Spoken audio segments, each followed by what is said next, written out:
Day 2. We got up around 6:30 a.m., realized the snowstorm had delayed, so naturally we went back to bed. Got up around 9. Not a bad view, eh? For a random hotel. Our first order of business was to check oil and coolant levels. So we opened her up. Coolant was full, however, we found out that the oil dipstick was zip tied in. So we gave up. Well, give up for now.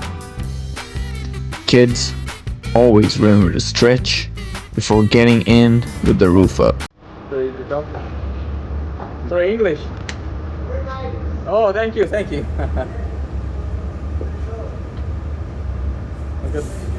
Thanks. With the first compliment of the day behind us, it was time for a disappointing cold start.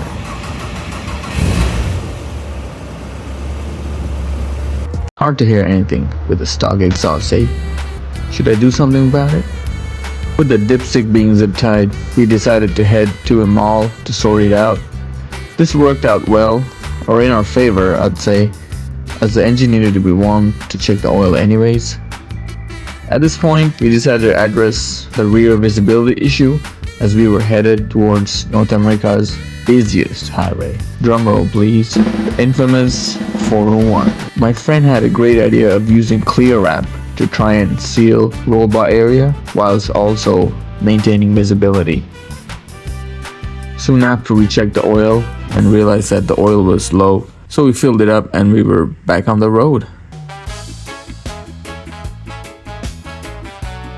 The turning radius could be better, but hey, can't have everything, I guess. This looks like a toy car next to North American cars, eh?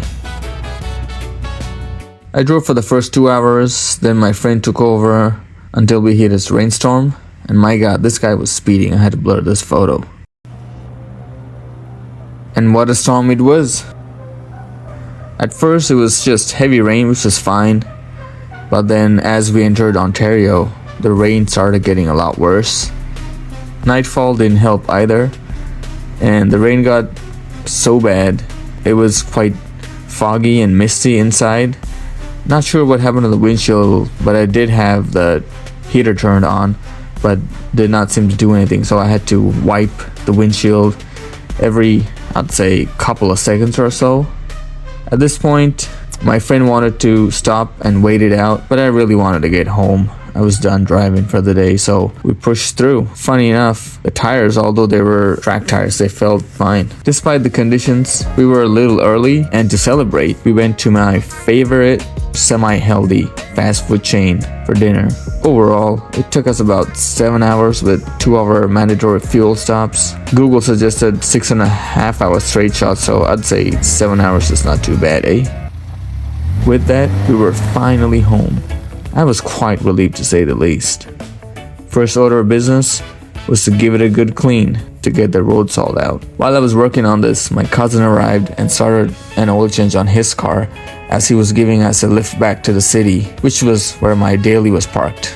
The rain had stopped by then and it was around 5 degrees Celsius. Perfect weather for a car wash, eh? I tried to get in and under the frame to power wash the salt off, followed by soapy water, and let it soak for about 15 minutes. Then rinse it off and let it dry. And I do have a shop fan, which I then put it under the car once I parked it in the garage. And I put the fan for about 2 days or so until the underbody was bone dry. And with that, thanks for watching. See y'all on the next video.